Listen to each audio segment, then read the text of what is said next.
Boa noite, irmãos. Vamos dar início a este culto de louvor e adoração nessa noite e gostaria de convidar os irmãos nesse momento para a leitura da palavra nesse momento onde se encontra, em Provérbios 3, de 5 a 7.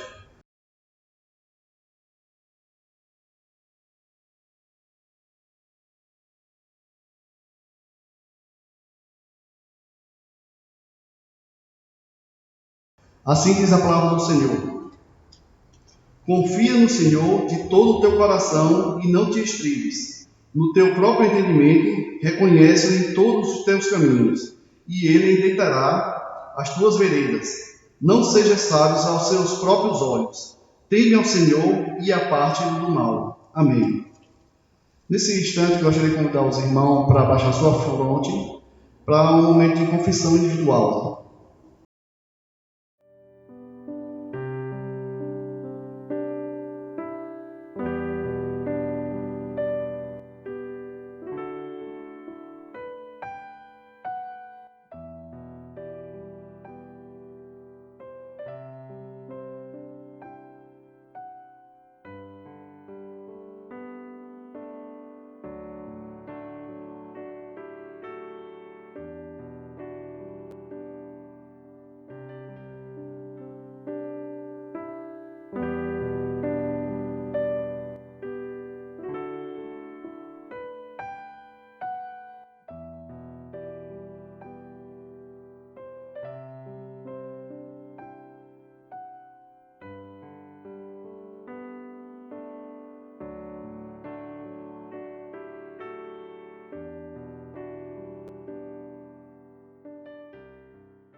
Nesse momento, gostaria de convidar o irmão Theo, onde estará fazendo uma oração de gratidão pelo perdão.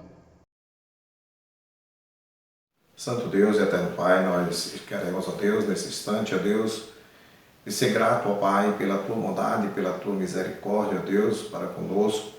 Queremos, ó Deus, agradecer ao Senhor por ter nos perdoado, ó Deus, de nossas ofensas e nossos pecados, ter nos comprado, ó Deus, por um preço tão alto, sangue de Teu Filho Jesus. Obrigado, Deus Santo, e queremos, ó Pai, agradecer por cada vida, ó Deus, aqui, ó Deus, que se encontra conosco nessa igreja. O Senhor esteja, ó Pai Santo, nos dando, ó Deus, cada dia mais entendimento e sabedoria para servir a Ti. Em nome de Jesus. Amém. Agora, convido a todos para a nossa recitação do nosso tema e nossa missão. Nosso tema: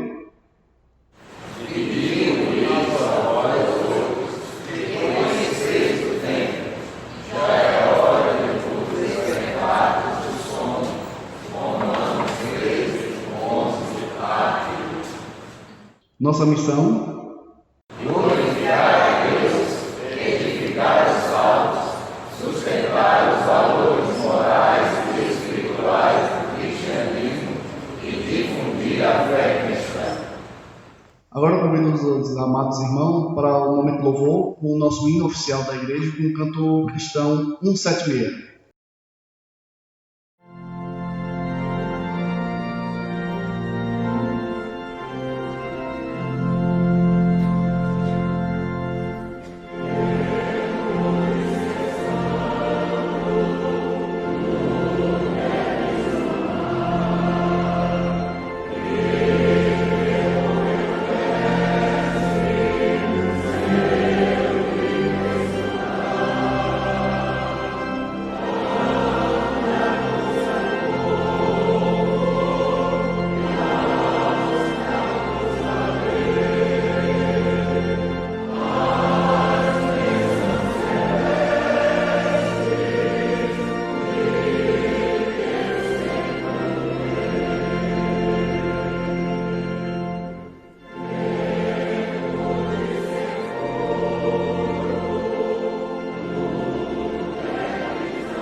Agora convido os amados irmãos para um momento de leitura, onde convido a todos a abrirem a sua Bíblia em Romanos 12, versículos 1 e 2.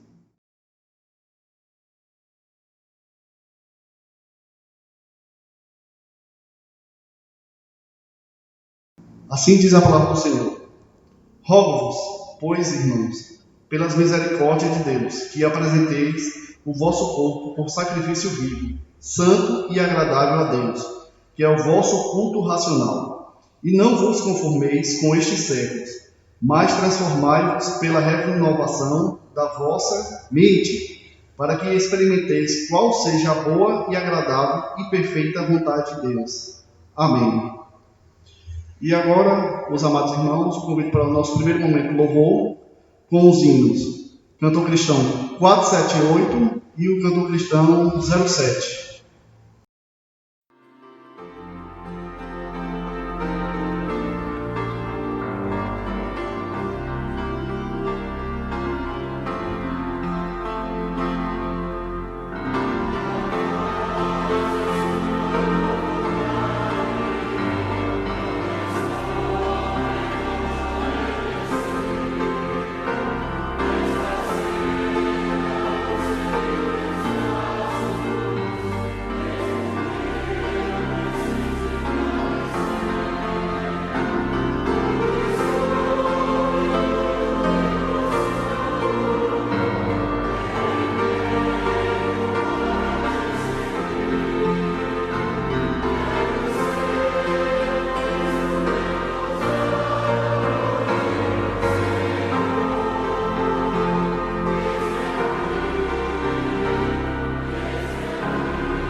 Agora eu convido o irmão Jairo, onde estará fazendo uma oração de intercessão, lembrando, irmão, do nosso pastor, da sua volta, lembrar da nossa liderança, está orando, e pela nossa igreja. Senhor Deus e Pai nosso, queremos nesse momento interceder por Tua igreja, interceder por cada membro que faz parte desse corpo. Te pedimos força, Senhor, para enfrentar as dificuldades e que o Senhor continue nos dando alegria para continuar engajados na Tua obra, que possamos continuar juntos em comunhão, que de fato possamos estar em plena satisfação com o Senhor. Nós te pedimos forças e que continue, Senhor, nos dando sabedoria para que possamos agir sempre com prudência. Te pedimos também pela liderança dessa igreja, com cada irmão que está à frente, e que o Senhor abençoe cada decisão que eles tomarem, que possam realmente ser pautados na Tua Palavra e que eles possam, Senhor, agir sempre com sabedoria. Continue dando força a cada um para as decisões que serão tomadas e que o Senhor também os fortaleça.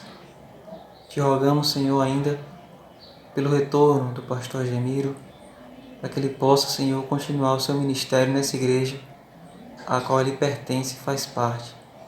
Que o Senhor o conduza sempre nos teus caminhos e que ele possa continuar sendo sempre esse servo fiel que ele sempre foi.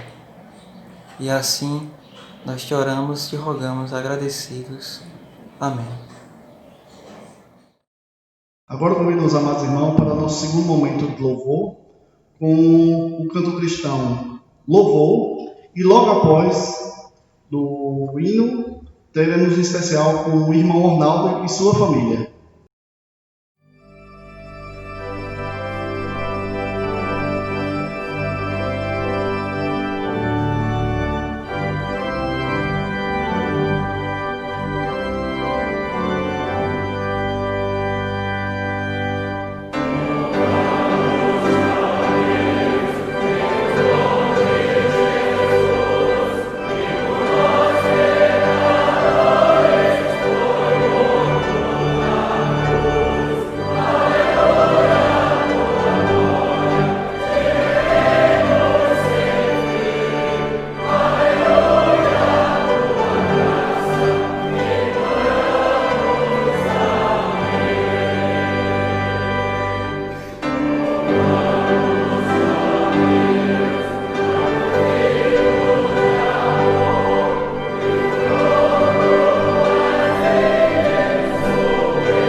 noite, amada igreja, amados irmãos. Com grande alegria poder estar aqui reunido em família, para juntos poder louvar, apresentar nosso Deus no louvor. E espero que cada um dos irmãos possam acompanhar esse louvor ao nosso Deus.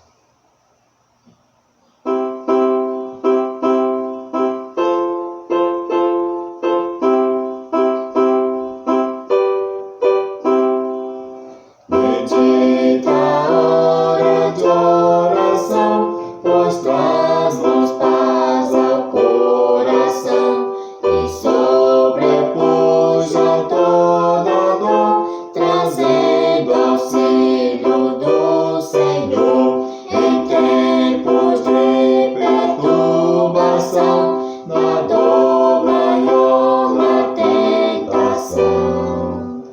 Procurarei com mais fervor a comunhão com o Senhor. Procurarei com mais fervor a comunhão com o Senhor. Bendita hora de oração, produto só da devoção, que leva ao céu o seu odor, em doce cheiro ao meu Senhor. E fim da hora da aflição, os dias maus, a tentação. Então darei melhor louvor ao meu Jesus, ao meu Senhor. Então darei melhor louvor ao meu Jesus, ao meu Senhor. Bendita hora de oração, pois liga-nos em comunhão e traz-nos fé e mais amor, enchendo o mundo de doçor. Desejo a vida que finda, com fé e amor constante orar. Procurarei com mais fervor a comunhão com o Senhor. Então darei melhor louvor a meu Jesus, a meu Senhor. Agora eu convido o pastor oficial da Igreja Batista Regular Jardim Amazonas, pastor Agemílio Filho.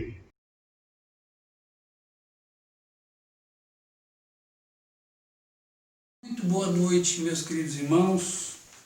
Novamente chego até vocês através desse vídeo para, na intenção, propósito de edificá-los através da palavra do bom Deus. Nós vamos ler a princípio um versículo e depois nós vamos nos ater um pouco mais à frente, né? Eu quero chamar vocês para que abram para Gênesis 25, 28. Nós vamos ler a princípio só esse versículo, que é o pano de fundo para o capítulo 27, né? Mas nós vamos ler só esse versículo, porque a narrativa é muito comprida, não é? E assim nós ganharemos um pouco de tempo. Diz assim a palavra de Deus: Isaque amava Esaú, porque se saboreava de sua caça. Rebeca, porém, amava Jacó. Santo e eterno Deus, nós estamos diante da tua palavra e pedimos que o teu Santo Espírito nos valha, nos ajudando na compreensão da mesma. E também, Pai, na aplicação, sempre visando, ó Deus, a honra e a glória do teu santo nome. Pedimos e agradecemos e oramos em nome de Senhor Jesus. Amém. Queridos irmãos, quando o espírito de competição, quando há um espírito de competição em lugar errado. Competição é concorrência. Há uma mesma pretensão por parte de duas ou mais pessoas ou grupos, com vistas a igualar ou superar o outro. Então, competição é concorrência a uma mesma pretensão por parte de duas ou mais pessoas ou grupos, com vistas a igualar ou superar o outro. Isso pode ser válido em muitos locais, em muitos ambientes, mas não em todos. E o reino dos céus, o reino de Deus, é um dos ambientes ou locais onde essa concorrência, essa prática, ela não é válida. Eu já ouvi algumas pessoas advogando a favor do espírito de competição ou competitividade, né? Dizendo que isso pode promover a interação, levando as pessoas a se envolverem mais com a obra. A pergunta é, será que esse é um meio pelo qual o Senhor deseja edificar a sua igreja? Será que esse espírito de competitividade é o meio pelo qual o Senhor deseja edificar a sua igreja? Eu, sinceramente, não acredito. Eu sempre tive algumas reservas quanto a disputas, não é, dentro da igreja, ainda que em nome da comunhão. Como alguém pode esperar promover a comunhão criando um ambiente de competitividade na igreja? Quem não se lembra? Quem não já ouviu tais propostas, né, ou participou? Quem abre a Bíblia em determinado livro mais rápido? Quem sabe mais versículos decorados? Quem sabe o nome do personagem bíblico que fez isso ou aquilo, ou disse isso ou aquilo? Quem traz mais visitantes para a igreja? É triste, queridos irmãos, saber que tais coisas, não é? São propostas em uma igreja, ou na igreja.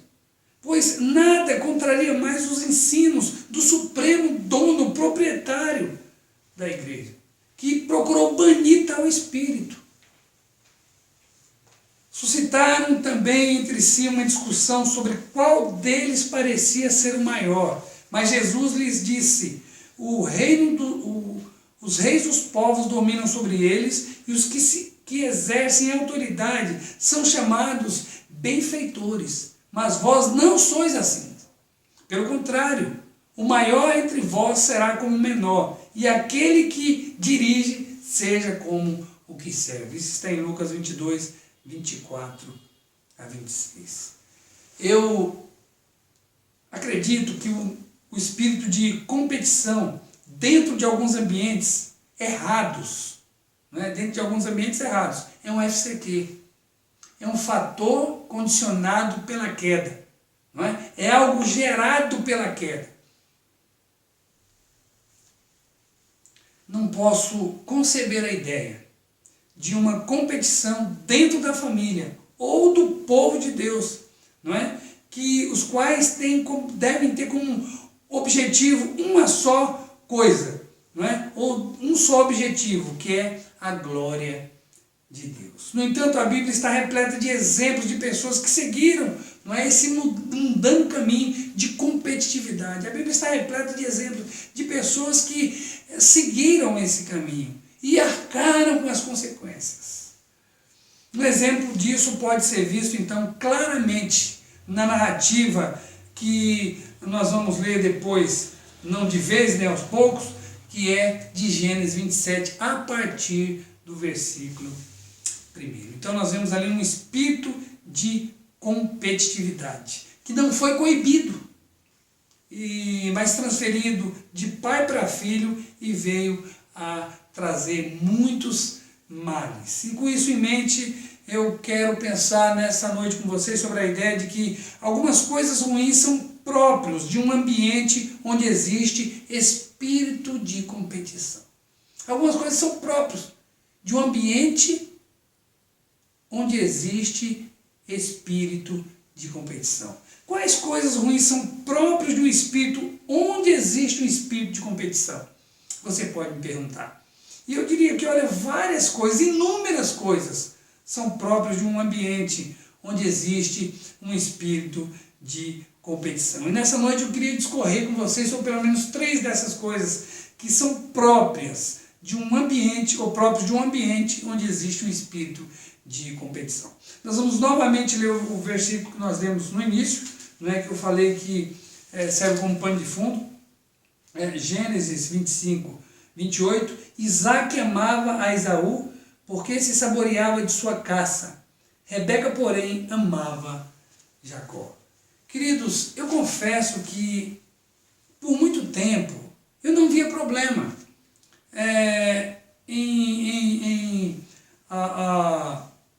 Isaac ser mais inclinado, então, para Esaú e Rebeca ser mais inclinada para Jacó. Eu confesso que, por muito tempo, eu não via problema, eu não via aqui como um problema.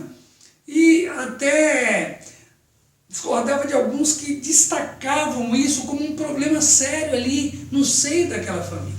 Por tempo eu resisti a essa ideia e eu não via algo aqui como grave. E é bom que se diga que isso não tem nada a ver com o que Deus diz, com o que o Senhor diz lá em Malaquias. Eu os tenho amado, diz o Senhor, mas vós dizeis, em que nos tem amado? Não foi Esaú irmão de Jacó? Disse o Senhor, todavia amei a Jacó, porém aborreci a Esaú e fiz dos seus montes uma assolação e dei a sua herança aos chacais do deserto. Isso está em Malaquias 1, 2 e 3. Queridos, o Senhor estava falando aqui nesse texto de Malaquias em termos de eleição, e nada tinha a ver com a postura de Isaac e Rebeca. Não é? Então o Senhor aqui, essa postura de Isaac e Rebeca, nada tem a ver com o que o Senhor disse lá em Malaquias 1, não é? Onde nós acabamos de ler, versículos 2 e versículos 3. O Senhor então estava falando em termos de eleição. Muito bem. Agora, no caso de Isaac e da sua esposa Rebeca, a questão ali era questão de gostos pessoais, de preferências. Um amava mais esse, não é? Por isso o outro amava mais aquele, por isso. Ou seja, havia uma inclinação maior, não é? Por alguns gostos, por algumas preferências dos seus pais. Ter preferência não é necessariamente pecado. Mas nesse caso, quando isso afeta o relacionamento, isso divide a família, isso então, irmãos, cria problema. E nesse caso, não é como é o caso aqui nessa narrativa, nesse relacionamento aqui, nessa família, vamos dizer assim, então aqui sim é pecado. É pecado.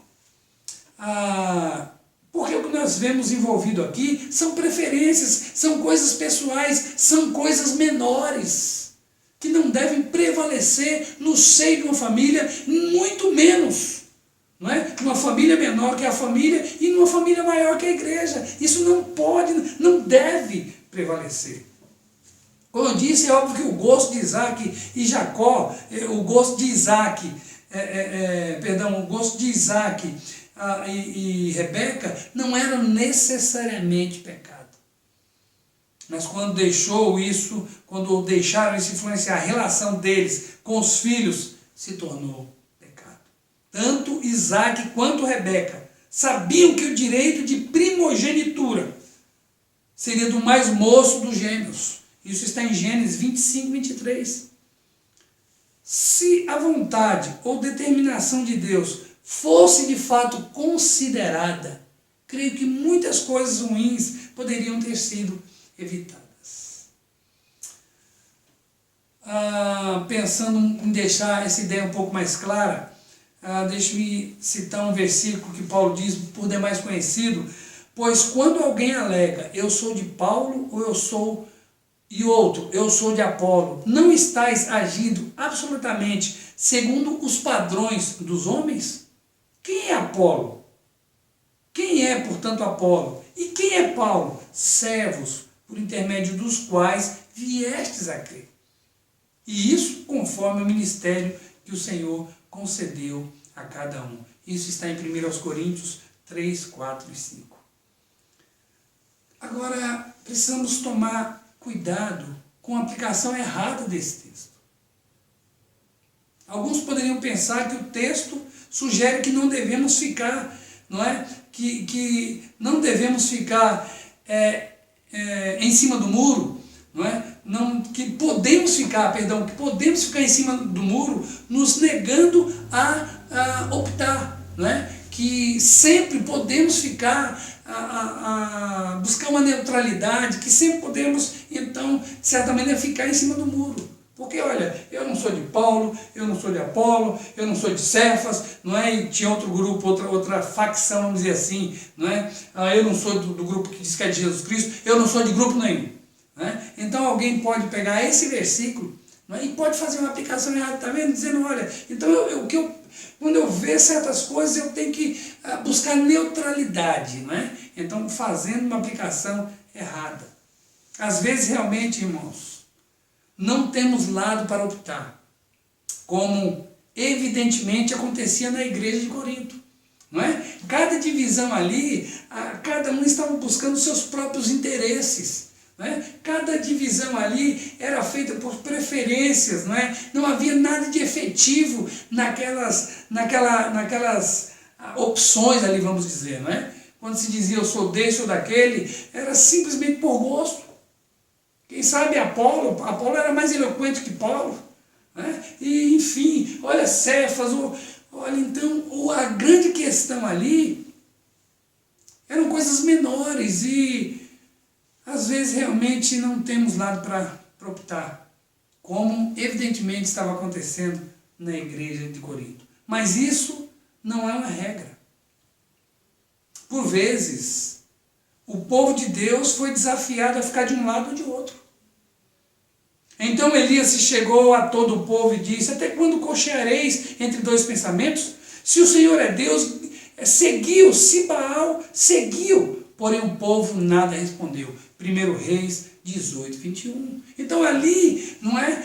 O povo é levado a decidir. Elias faz um desafio para o povo ali. Elias desafia o povo a tomar uma decisão, a tomar um partido.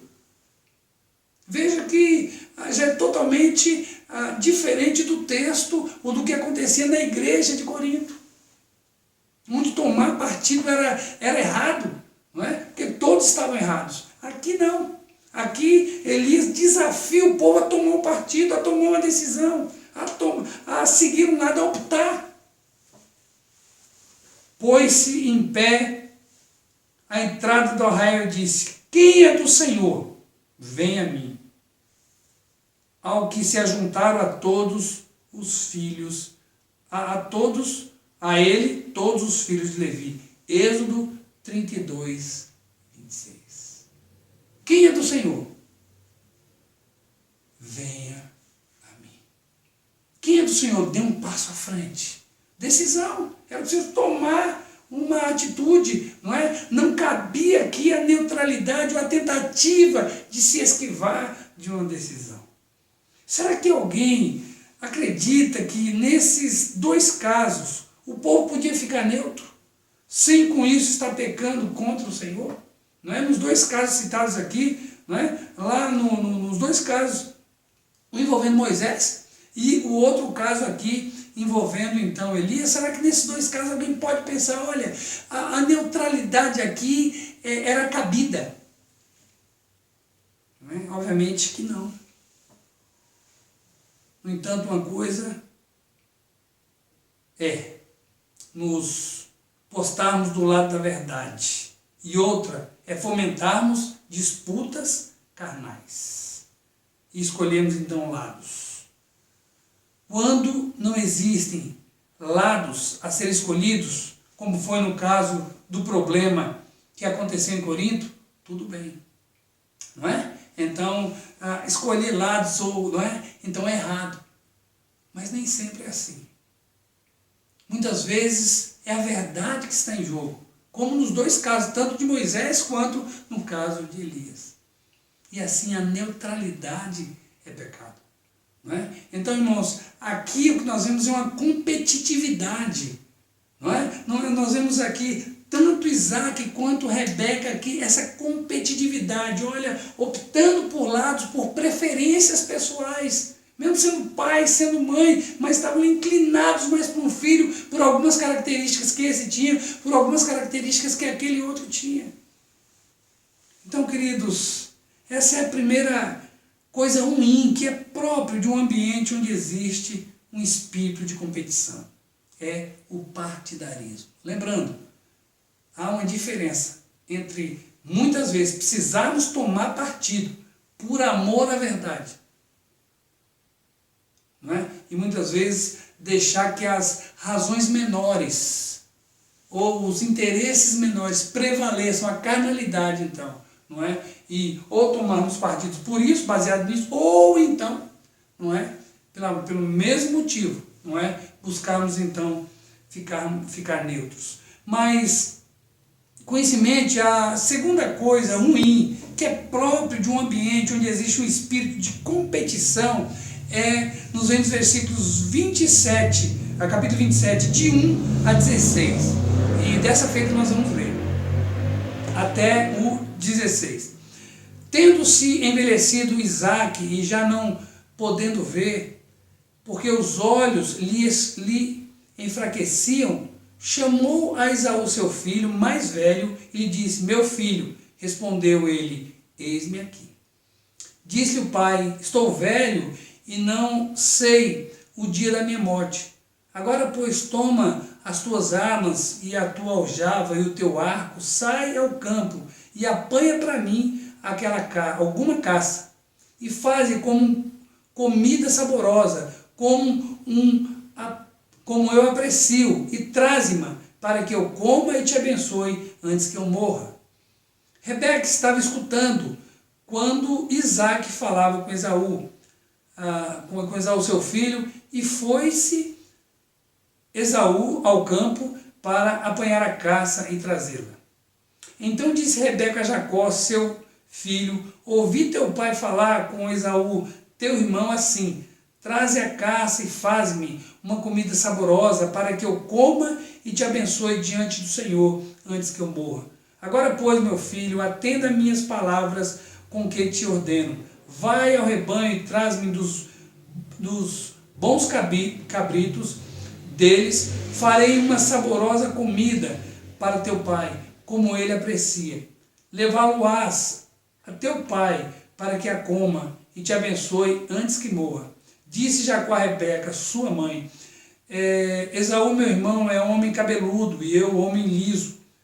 Dar-se-á o caso de meu pai me apalpar e passaria os seus olhos por zombador.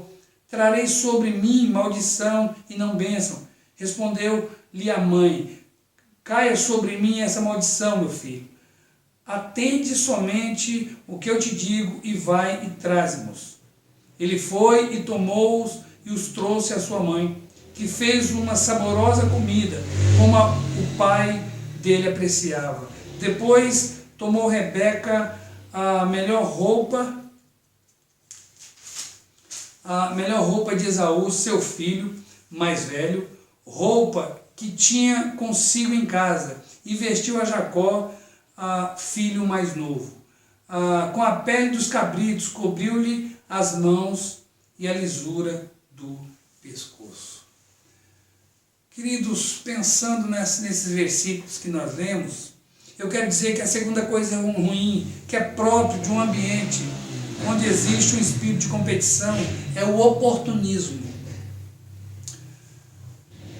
Como podemos ver, Isaque planejava abençoar a Esaú. Certamente Isaque sabia que, excepcionalmente, naquele caso, a bênção não seria do primogênito, não é? Mas do seu irmão mais novo. Também sabia que Esaú havia desprezado o seu direito de primogenitura, vendendo a seu irmão mais jovem. Sem contar os desgostos que Esaú proporcionara se casando com mulheres pagãs. O avô de Esaú tinha ordenado que Isaque, seu filho, o avô de Esaú tinha ordenado que Isaque, seu pai, percorresse quase 800 quilômetros até Arã para encontrar uma esposa, não é, ali, né, dentro dos seus parentes. Mas Esaú não seguiu, então, as pisadas do seu pai ao casar-se com mulher pagã. Com isso, ou com tudo isso em mente, alguém poderia argumentar que Rebeca havia prestado um grande favor ao patriarca, e quem sabe até a Deus, porque Isaque estava ali já prestes a abençoar Esaú, mesmo sabendo do caráter de Esaú, mesmo sabendo o que ele havia feito, mesmo sabendo que o Senhor havia escolhido, excepcionalmente nessa situação, o Senhor havia escolhido não o primogênito, mas o filho mais novo. Mesmo sabendo de tudo, ele estava prestes então a abençoar Esaú, e quem sabe alguém pode dizer, puxa vida, então, olhando por essa ótica, Sara prestou então um favor ao patriarca, não deixando com que esse cometesse um erro. Queridos, Rebeca não foi mais feliz do que Sara quando mandou Abraão deitar-se com Agar, sua serva. Não é? Não. Mesmo não sendo ainda a hora de aplicação, eu quero mencionar algo que li. Agar é a maneira humana de solucionar problema. Né? Alguém comentou dessa maneira, fazendo um estudo sobre a atitude de Sara, não é? Dando Agar a seu esposo para que gerasse um descendente, porque Sara era estéril. Então, não confiando em Deus ou demonstrando não crer, ela então tenta dar uma ajudinha a Deus. Né? E manda então a sua serva se deitar com seu marido, gerando filho. E todos sabemos dos problemas, das dificuldades que vieram dessa atitude. Então eu quero dizer que Rebeca ela não foi mais feliz do que Sara, quando então mandou o seu marido, ordenou que o seu marido, ou sugeriu que o seu marido então se deitasse com a sua serva Agar. Então, mais uma vez, Agar é a maneira humana de solucionar problema. Eu gostei dessa afirmação. Deus não precisa de nossa ajuda. Definitivamente. Ele quer nossa obediência. Deus não precisa de nossa ajuda. Ele quer nossa obediência e fé. O que Isaac estava prestes a fazer não minimiza, não é, o erro de Rebeca. Não minimiza. Irmãos, estão lembrados do que Deus fez quando o próprio Isaac estava ali para ser sacrificado e o seu pai estava ali já disposto, pronto a sacrificar o seu filho, e Deus então mostrou ali que havia um animal preso na folhagem, preso ali entre as árvores ali, e diz, olha, o Senhor já escolheu para si o seu cordeiro. Deus poderia entrar e com a sua providência, porque já havia determinado que a bênção caísse sobre Jacó e não sobre Esaú. Deus não precisava da ajuda de de Rebeca. Deus não precisava. A questão toda, irmãos, não é? Então Deus poderia entrar ali com a sua providência, mas agir como Rebeca agiu, não é nem o que o próprio Isaac estava perto ou próximo de fazer. Não é justificativa para isso, de forma alguma. Não é? A questão toda envolvia então a sua preferência por Jacó. Não envolvia, e mesmo porque ela não estava ali pensando em Deus, falando, olha, ele vai pecar contra o Senhor. Ela estava pensando na sua preferência, no seu gosto, no seu filho ali, Jacó. Ela estava pensando, era nisso. Era a sua preferência, não é por Jacó. Para ele, aquele momento, para ela, né, aquele era o momento ou nunca. Ou ela agia, não é, ou a bênção repassaria a Esaú. Mas eu não creio. O Senhor poderia entrar com a sua providência, não é, e mudar ali aquilo que aparentemente estava caminhando para algo contrário à vontade de Deus. Irmãos, Deus repudia quem tira proveito de uma situação em detrimento de princípios bíblicos. Vejam que o Senhor mesmo disse a Edom aos descendentes de Esaú. No dia em que, estando tu presente, estranhos lhe levaram os bens, e estrangeiros lhe entraram pelas portas, e deitaram sorte sobre Jerusalém, tu mesmo era um deles. Mas tu não devias ter olhado com prazer para o dia do teu irmão, o dia da sua calamidade, nem ter se alegrado sobre os filhos de Judá no dia da sua ruína, nem ter ficado de boca cheia no dia da sua angústia. Não devias ter entrado pelas portas do meu povo no dia da sua calamidade. Tu não devias ter olhado com prazer para o seu mal no dia da sua calamidade, nem ter lançado mão dos seus bens no dia da sua calamidade. Não devias ter parado pelas encruzilhadas para exterminares os que escapassem, nem ter entregado os que restavam no dia da angústia. Obadias 1, de 11 a 14. O que nós vemos aqui não são juízos contra Edom. Não é? No dia da adversidade de Jacó ou de Judá. Então nós vemos que ele se colocava à espreita, esse povo estava ali, irmãos, gostando do que estava vendo, e não só gostando, mas estavam ali se aliando aos inimigos. Quer dizer, aproveitando-se daquela situação, tirando proveito daquela situação. Amados, Satanás, o arqui-inimigo do Senhor e nosso, vive à espreita, tentando nos fazer cair, o que ele espera ansiosamente que aconteça em algum momento. Então Satanás, o nosso arqui-inimigo, e inimigo do Senhor, e arqui-inimigo do Senhor, ele vive à espreita, esperando o momento, lutando, tentando nos ver cair, esperando ansiosamente por isso. Mas isso é Satanás. Nossa expectativa, como servos de Deus, nossa torcida e oração, não é para que ninguém caia, não é? Como se diz, quebre a cara, se dê mal. Não é? Então, como servo de Deus, essa não deve ser a nossa postura. Paulo, escrevendo à igreja de Gálatas, disse: irmão, se alguém for surpreendido em alguma falta, vós que sois espirituais, corrigi com o espírito de brandura e guarda-te para que não sejas também tentado. Gálatas 6.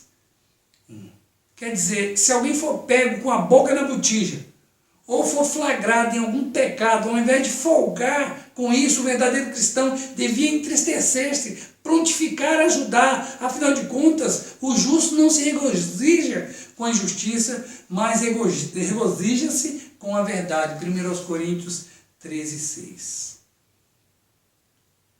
Amados, mas se queremos banir o oportunismo dos nossos relacionamentos cristãos, não é? Devemos começar banindo um espírito de competição. Se queremos ver esse espírito esse oportunismo fora dos nossos relacionamentos, precisamos banir primeiro, não é? Aquilo que lhe dá vida, que é o espírito de competição. Se não enxergarmos nossos irmãos como nossos rivais, mas como nossos aliados, não procuraremos tirar proveito algum, ou qualquer proveito, de uma situação para prevalecer sobre eles. Não é assim? Se eu ver meu irmão, e eu não ver como um adversário, mas se eu ver como um conservo, como um parceiro, como como um aliado, se olhar para o meu irmão e ver assim, eu não vou de forma nenhuma querer tirar proveito de uma situação para prevalecer contra ele.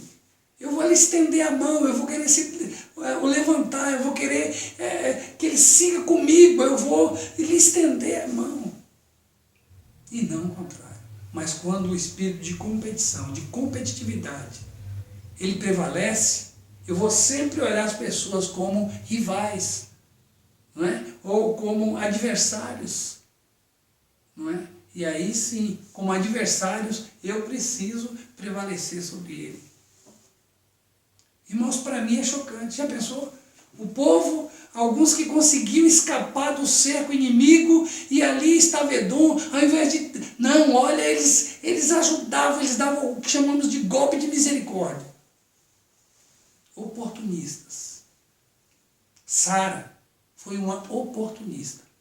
Sara não, perdão, meus queridos. Rebeca. Eu falei tanto de Sara aqui, mas Rebeca, esposa de Isaac, oportunista. Ouviu tramou, né? Aproveitou-se da situação. Não é? Deus não precisava da ajuda dela. Deus não precisa disso. Não é? Eu gosto muito daquele pensamento que eu mencionei aqui, eu vi em algum lugar.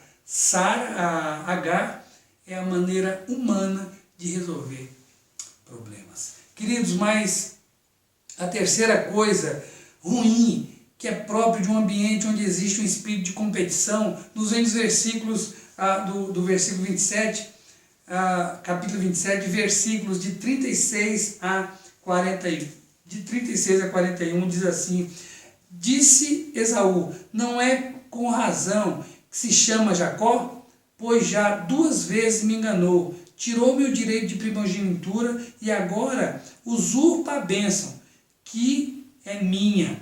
Disse ainda, não reservastes, pois, bênção nenhuma para mim? Agora o versículo 41 diz assim: passou Esaú a odiar a Jacó por causa da bênção com que seu pai o tinha abençoado, e disse consigo mesmo: vem próximos os dias de luto por meu pai, então matarei a Jacó, meu irmão.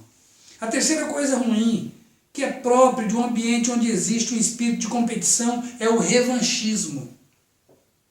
Revanchismo é ato pelo qual alguém busca desforra, não é? Ou desforrar-se de ofensa ou agressão recebida. Então, revanchismo é ato pelo qual alguém busca desforrar-se de ofensa ou agressão recebida. Queridos, depois de chorar, protestar, implorar por alguma bênção, não é, especial, Esaú promete então e a desforra. Depois que Isaac, seu pai, fechasse os olhos, ele concretizaria seu plano, que era matar seu irmão.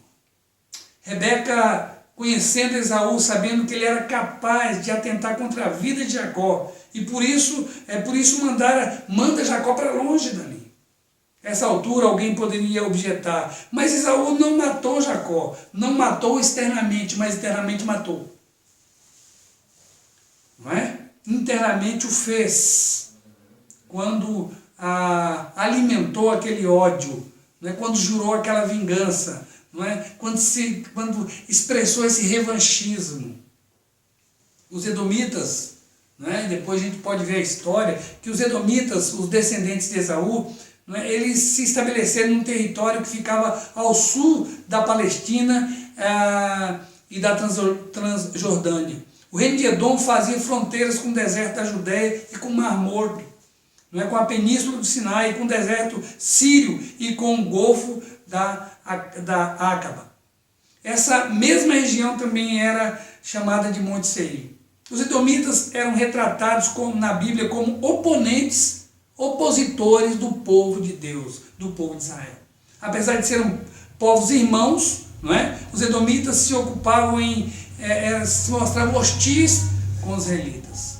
O primeiro encontro deles foi quando então Moisés vai conduzindo o povo, não é? Saindo do Egito, e então Moisés pede para que eles deixem ali que os israelitas passem pelo território de Edom, dos edomitas, e ele iria pagar pela água, iria pagar por qualquer coisa ali que eles consumissem. Porém, não é? Os edomitas se recusaram a deixar o povo passar pelas suas terras, não é? Mas mesmo assim Deus proibiu, não é, que o povo de Israel guerreasse contra os edomitas. Né? Posteriormente nós vamos ver que os edomitas se tornaram vassalos, né? Eles foram dominados pelos israelitas. Amados, no site O Pensador, eu extraí as seguintes palavras. Os falantes me emudecem. Os maldosos me ajudam a ser bom. Os ricos me mostram do quanto é bom ser pobre. A dor me faz ser mais forte. As lágrimas deixam os meus olhos mais limpos e puros. O amor é que mostrou-me que só o amor importa. Né? O amor é que me mostrou que só no amor importa o revanchismo. Só no amor importa o revanchismo. Não torneis a ninguém mal por mal, esforçai-vos por fazer o bem perante todos os homens. Se possível, quando depender de vós, tende paz com todos os homens. Não vos vingueis a vós mesmos, amados, mas dai lugar à ira, porque está escrito: a mim pertence a vingança, eu a retribuirei, diz o Senhor. Romanos 12, 17 a 19. Quando pensamos em termos de competição, não conseguimos deixar de devolver uma palavra dura. Quando pensamos em termos de competição, não conseguimos, quando olhamos nosso irmão como um rival, ou aquele que está do nosso lado como um rival, como um adversário, não conseguimos deixar de devolver, ou pensar em deixar de devolver uma palavra dura, uma ofensa, uma ação áspera, porque temos a impressão de que a pessoa que vemos como adversária parecerá estar marcando um ponto a mais contra nós. Então a gente quer devolver na mesma medida, porque olha, ela está marcando um ponto em cima de mim, com essas suas palavras, com essa sua postura, a ofensiva, ela está prevalecendo contra mim de maneiras que eu preciso empatar esse jogo, que eu preciso passar na frente dela. Então nós procuramos devolver aquela palavra ou aquela ação. No entanto, toda vez que reagimos, só perdemos. Porque permitimos que as ações da outra pessoa determinem as nossas. É por isso que, ao invés de reagir, nós devemos agir. Ou seja, fazendo com que nossas ações em nada se igualem com as ações que porventura tenham nos ofendido. Em vez de reagir, devemos agir. Ou seja, nós vamos agir independente do que a pessoa fez. Não são as atitudes da pessoa que determinarão as nossas. Definitivamente não devemos nos nivelar por baixo. É claro que nós temos adversários. No entanto, não estamos numa competição com eles. Não estamos numa competição onde cada ponto é disputado a fio. Não. Se não pudermos viver isso, ou dessa forma, na família menor e na família maior, não merecemos o nome de cristão. Como eu disse no início, algumas coisas ruins são próprios de um ambiente onde existe espírito de competição. A primeira coisa ruim que é próprio de um ambiente onde existe um espírito de competição é o partidarismo. Como nós vimos no começo, então, partidarismo. A segunda coisa ruim que é próprio de um ambiente onde existe um espírito de competição é o oportunismo. E a terceira coisa ruim que é próprio de um ambiente onde existe um espírito de competição é o revanchismo. Que Deus nos livre desse espírito de competição dentro da nossa casa, dentro da nossa família menor e dentro da nossa família maior. Que possamos rechaçar esse tipo de espírito para a honra e glória de Deus. Queridos, vamos orar. Eu convido você a curvar a tua fronte, fechar os teus olhos e vamos orar neste momento. Senhor nosso Deus e nosso eterno Pai, graças te damos, ó Pai, pela tua palavra. Graças te damos, Pai, não porque essas pessoas do passado erraram como nós erramos, mas porque através do teu Espírito, ó Pai, nós podemos aprender com os erros dessas pessoas, Pai. Obrigado porque sabemos que tudo o que foi escrito para o nosso ensino foi escrito. Ó Deus, que possamos aprender, ó Deus, com o erro dessas pessoas, sem jamais pensar que somos melhores do que qualquer uma delas. Não estamos aqui dizendo que faríamos melhor do que a Rebeca, não estamos aqui dizendo que faríamos melhor do que Isaac. Simplesmente, Pai, estamos pegando o erro dessas pessoas e aplicando em nossa vida. Pedindo a Deus que Tu nos livre de cometer erros semelhantes ao que eles cometeram. Porque nós somos capazes, Pai, nós também somos fracos e falhos, tanto quanto eles eram, Pai. Por isso nós pedimos a Tua misericórdia e a Tua graça. Dá, Pai, que a Tua palavra possa achar guarida em nosso coração e que assim sendo o Teu nome seja exaltado e glorificado. Oramos em nome do Senhor Jesus Cristo. Amém. Queridos, que Deus vos abençoe em nome do Senhor Jesus Cristo. Muito obrigado, irmãos, e que Deus abençoe.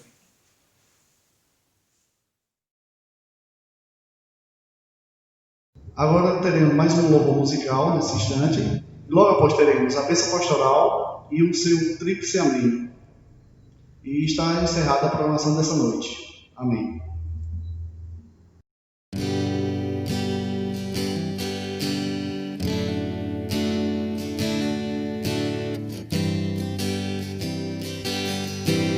Enche-me, Espírito, mais que cheio quero estar. Eu menor dos teus vasos,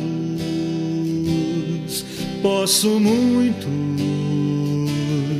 transbordar.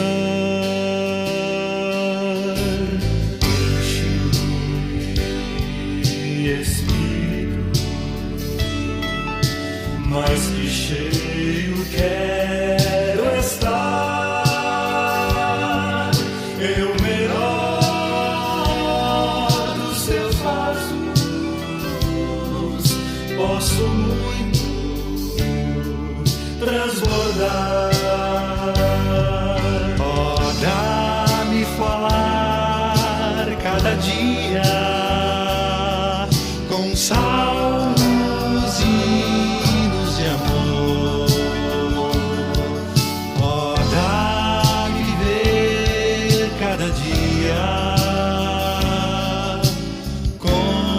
gratidão e louvor. Enche-me, Espírito, mais que cheio quero estar. Eu menor dos teus vasos, posso muito transbordar.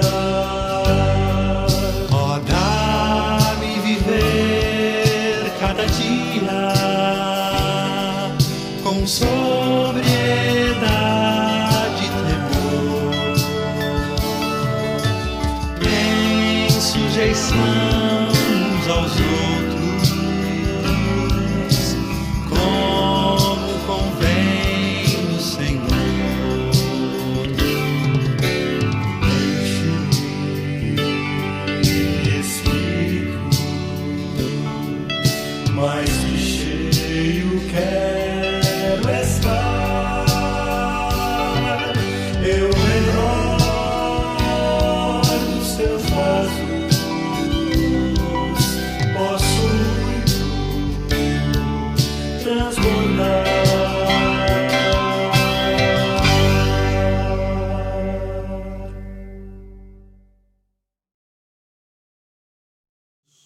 Vamos à bênção pastoral. Que o amor de Deus, o nosso eterno Pai, que a graça do nosso Senhor e Salvador Jesus Cristo, que a comunhão e que a consolação do Espírito Santo de Deus seja com todo o povo de Deus, agora e para todos sempre. Amém e amém. Uma boa noite e que Deus abençoe cada um de vocês.